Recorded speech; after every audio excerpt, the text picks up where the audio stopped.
మెడలో పాము చూసి ఏం చేయాలా అనుకుంటారంట భక్తులు. కానీ నేను అలా అనుకోను. శివుడి మెడలో పామును చూస్తే శివుడికి ఒక నమస్కారం పెట్టి పామును బయటికి తీసుకొని వచ్చేసి దాన్ని ఏం చేయాలనో అది చేస్తాను అన్నాడు. ఇది ఆ భక్తి అంటే. శివుడి మెడలో ఉండేటువంటి పాము కూడా దైవ స్వరూపం. దైవ స్వరూపం కాబట్టే సాక్షాత్తు శివుడి మెడలో అలంకరణగా అది ఆభరణంగా ఉంటుంది. దాన్ని చూసి భక్తులు ఏం చేయాలా అని అనుకుంటారంట. ఈయన అలా అనుకోకుండా ఆ పాముని తీసి బయటికి తీసుకుని వచ్చి ఏం చేయాలనో అది చేస్తారంట. అంటే ఏం చేస్తారు? నా చితికి కొట్టి చంపేస్తారా అంటే అదే అర్థం వస్తుంది కదా. ఏం చేయాలనో అది చేస్తాను అంటే, లేదేమన్నా చైనా వాళ్ల మాదిరిగా ఏమన్నా చేస్తారా ఆ పామును తీసుకొని అనే అనుమానం వస్తోంది కదా. ఏంది చంద్రబాబు గారు ఏం మాట్లాడుతున్నారు? శివుని మెడలో, ఆ స్వామి మెడలో ఉన్నటువంటి నాగస్వామిని గురించే ఇంత అపచారకృతంగా మాట్లాడటం అంటే అది మీకే చెల్లింది.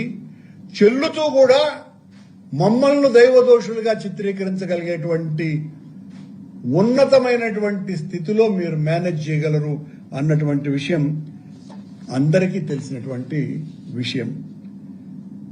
ఈయన ఎన్డీడీబీలో రిపోర్ట్లు చూసి ఆ నెయ్యిలో ఆవు కొవ్వు కలిపినారని నేను చెప్పినాను. లేనిపోని సమస్యలు సృష్టించడానికి వైసీపీ వాళ్ళు సుప్రీంకోర్టుకు పోయినారంటండి. లేనిపోని సమస్యలు సృష్టించడానికి సర్వోన్నత న్యాయస్థానానికి ఎవరైనా వెళ్తారా? ఎంత అభ్యంతరకరమైనటువంటి మాట అది. లేనిపోని సమస్యలు మీరు తెస్తున్నారు కాబట్టి మా వాళ్ళు సర్వోన్నత న్యాయస్థానమైన సుప్రీంకోర్టుకు వెళ్ళినారు. మీరు చేసింది తప్పు అనే విషయం సుప్రీంకోర్టే కదా ఆక్షేపించింది. మీరు అలా మాట్లాడకూడదు అని మందలించింది కూడా సుప్రీంకోర్టే కదా. మరి లేనిపోని సమస్యలు సృష్టించడానికి అని అంటారే. అంటే మీరు సుప్రీంకోర్టు అంటే లెక్కలే. దేన్ని కూడా మీరు చెప్పేటువంటి మాట దేవుడు నా చేత పలికిస్తున్నాడు అని మీరు ఒక భ్రమలో ఉండి మాట్లాడుతూ ఉంటారు. ఇంత దారుణంగా మీరు తప్పు చేశారు. మీరు తప్పు చేసిన తర్వాత సుప్రీంకోర్టు పర్యవేక్షణలో ఉన్నటువంటి సిబిఐ సిట్ అందులో ఏ రకమైనటువంటి ఆవు కొవ్వు పంది కొవ్వు లేదు అని తేల్చినారు. తేల్చటమే కాకుండా దీనికి వైసీపీ నాయకులకు ఏ సంబంధము లేదని చెప్పినారు. ఇన్ని చేసిన తర్వాత, చెప్పిన తర్వాత కూడా ఇప్పుడు మళ్ళీ నేను ఇన్ని రోజులు గమ్మున్నే ఉన్నా, అందువల్ల ఇప్పుడు మాట్లాడకుండా ఉండే ప్రసక్తి లేదు తమ్ముళ్ళు అని మళ్లీ తప్పుడు ప్రచారం ఎత్తుకున్నారు. మీరు తప్పుడు ప్రచారం ఎత్తుకుంటే ఈ కల్తీ నెయ్యి అన్నదాని మూలాలు మీ హెరిటేజ్ లోనో ఇందాపూర్ లో ఉన్నటువంటి మీకు సంబంధంలోనూ ఉంటాయి అన్నటువంటి విషయాన్ని మేము ఆపము అన్నటువంటి విషయాన్ని కూడా గుర్తు చేస్తున్నా. దీని మూలాలు మీ ఉత్పత్తి సంస్థ అయినటువంటి ఇందాపూర్ ను మొదలుకొని మీరు తెచ్చినటువంటి బోలేబాబా సంస్థ దగ్గర నుంచి ఆ కల్తీ వ్యవహారం ఏ రకంగా పాయలుగా టీటీడీలో కొనసాగిందో అందరికీ మరింత వివరంగా మీకంటే ఎక్కువగా చెప్తాం. ఆయన మళ్ళీ నిన్న సభలో, తమ్ముళ్ళు 2019-24లో మీరు లడ్లు తిన్నారు కదా, సువాసన వచ్చిందా? రాలేదు కదా అని అన్నారు.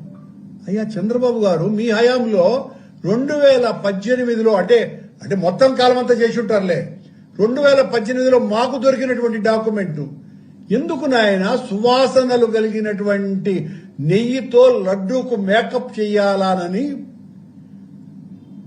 ఫ్లేవర్డ్ గీని రోజుకు 975 కేజీల చొప్పున 5 కోట్ల రూపాయల నెయ్యిని ఎందుకు కొన్నారు?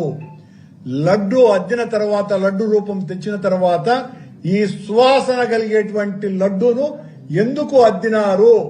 అద్దినారు అంటే కారణం, మీ హయాంలో మీరు వాడినటువంటి నెయ్యి కల్తీదనే కదా అర్థం. స్పష్టంగా అది కల్తీది కాబట్టే కదా మీరు ఆ సువాసన నెయ్యిని అద్దినారు. దానికి సమాధానం చెప్పండి. ఏం మాట్లాడుతున్నారో అన్నటువంటి విషయం అర్థం కాకుండా చంద్రబాబు గారు ఆయన ఇష్టం వచ్చినట్టుగా మాట్లాడుతున్నారు. పరామర్శకు వెళ్తే మేము చంపేస్తామంట మా నాయకుడు. ఏం మాట్లాడతాం? ఎంత దారుణంగా ఉంది. చనిపోయిన వాళ్లను పరామర్శించరు, తప్పు చేసిన వాళ్లను పరామర్శిస్తారట.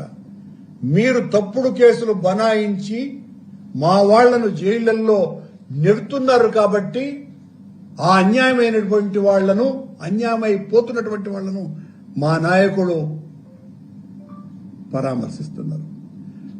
ఈయన అధికారంలోకి వచ్చిన తర్వాత లడ్డూ యొక్క నాణ్యతను పెంచడానికే శ్యామలరావు అనే ఆయన్ను ఈఓగా 2వ సంతకం పెట్టాను అని అన్నాడు. మరి శ్యామలరావును 2వ సంతకం పెట్టి తీసుకొని వచ్చినటువంటి వాడివి 20 నెలలు కూడా ఉంచకుండా ఎందుకు ధర్మేసినావు? అదే శ్యామలరావును, ఆ శ్యామలరావు చేత నెయ్యికి బదులుగా ఆవు కొవ్వు కలిపినారు అని చెప్పించి ఆయన ఇంకా మాట వినడని ఆయన ధర్మేశారు. సిట్ మొటికాయలు వేసినట్టుగా తన నివేదికను సమర్పించింది. ఇన్ని రకాలు ఆయన ఇష్టం వచ్చినట్టుగా అబద్దాలు తెచ్చి ఇప్పుడు హెరిటేజ్ కు నాకు ముడి పెడుతున్నారు అన్నటువంటి మాటలు మాట్లాడుతున్నారు. ఎవరు మాట్లాడుతున్నారు? ఏం మాట్లాడడంలా, ఉన్నది చెబుతున్నాం. ఈ కల్తీకి మూలాలు మీరు తీసుకువచ్చినటువంటి సంస్థల ద్వారా వచ్చినాయి అన్నటువంటి విషయాలనే మా పార్టీ, మేము, మా నాయకుడు బయటికి తీసుకొని వచ్చి అక్రమాలకు మూల సూత్రధారి మీ వైపు నుంచి ఉంది అన్నటువంటి విషయాన్ని చెప్పటం జరిగింది.